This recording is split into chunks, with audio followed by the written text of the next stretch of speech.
Sweet heart ஒரு ரொமான்டிக்கல் drama movie.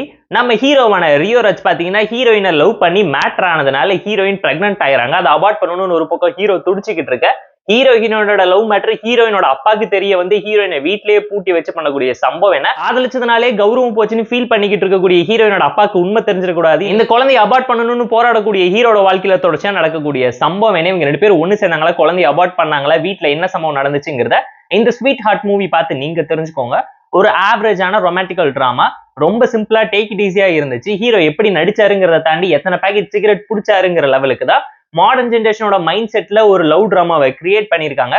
Abortion, parenting, அதை தாண்டி பாத்தீங்கன்னா லவ் ரிலேஷன்ஷிப்ல ஃபாரெவரா இருக்கிறத தாண்டி கல்யாணம் பண்ணிக்கிட்டு சந்தோஷமா இருக்கலாம், லிவினை வச்சு என்ன கொலாப்ஸ் பண்ணி கதை சொல்றாங்க, ரூமுக்குள்ளேயே பூட்டி வச்சுட்டு ஃப்ரெண்டோட கேரக்டர் 10 நிமிஷத்துல வந்தாரன் 10 நிமிஷத்துல வந்தாரன்னு சொல்லி 12 மணி நேரத்துக்குள்ளேயே கதையை சொல்றேன்னு ட்ரை பண்ணாலும் நான் லீனியர்ல உங்களை போட்டு பயங்கரமா காண்டேத்தி இருப்பாங்க. பிளாஷ்பேக் உள்ள பிளாஷ்பேக்கு கதை சொல்றேன்னு சொல்லி பயங்கரமா காம்ப்ளிகேட் பண்ணி கன்ஃபியூஸ் பண்ணி லாஜிக்கே இல்லாத நிறைய சீக்வன்ஸை மிக்ஸ் மேட்ச்ல கட் பண்ணி பிரசன்ட் பண்ணி தான் ஃபீல் பண்ண வைக்கிறாங்க.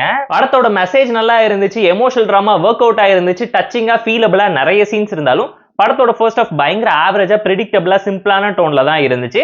செகண்ட் ஹாஃப்ல இருக்கக்கூடிய லாஸ்ட் 40 மினிட்ஸ்ல நிறைய சீன்ஸ் ஒர்க் அவுட் ஆயிருந்தாலும் அம்மாவோட சென்டிமெண்ட்டை பேஸ்மெண்டா போட்டவங்க கிளைமேக்ஸ்ல ஏன் அம்மாவை பார்த்து ஹீரோ ஒரு வாரத்தை கூட பேசலங்கிற கேள்விக்கு பதில் சொல்லாமையே படத்தை முடிச்சிட்டாங்கன்னு ஃபீல் பண்ணுவீங்க.